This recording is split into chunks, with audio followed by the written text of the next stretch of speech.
Hi, I'm David Fowler, President of the Family Action Council of Tennessee, and on behalf of the wonderful people with whom I get to work every day, we want to say Merry Christmas and share with you a thought about this wonderful season of the year.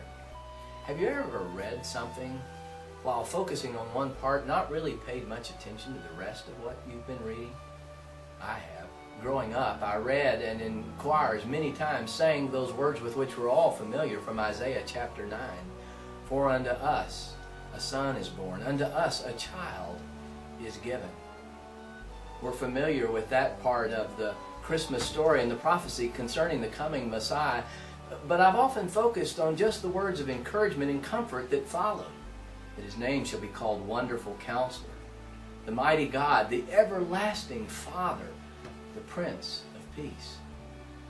But I'd never really given much thought to the words that preceded and concluded that wonderful description of the coming Messiah, and the fact that those words related to the issue of government. For Isaiah said, "And the government shall be upon his shoulders, and of the increase of his government there shall be no end."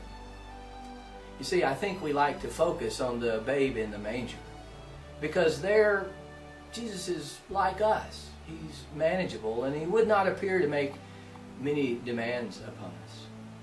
We like to think of him as the wonderful counselor and our Prince of Peace.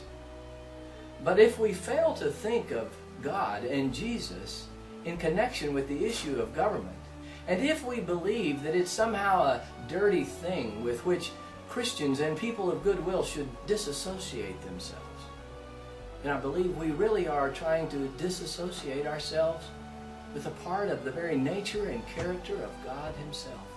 Because after all, he is the governor of the universe. He is the one the Apostle Paul described in Revelation as the ruler of the kings of the earth. So this Christmas, as we consider the babe lying in the manger, let us, like with the shepherds, bow our hearts, our minds, our wills to the King of Kings and to the Lord of Lords. And now, as we say Merry Christmas, I want to introduce you to the rest of the wonderful team here at the Family Action Council. On my immediate left is Hillary Barnett, who recently joined us as our projects coordinator and office manager. On my far left is Dr. David Shelley, who's been with us now for over a year and does a wonderful job as our Director of Church and Community Relations and the leader of our Truth Project Training Initiative. And on my immediate right is the newest member of our staff joining us this month, Doug Barth, who will be our Chief Operating Officer and General Counsel.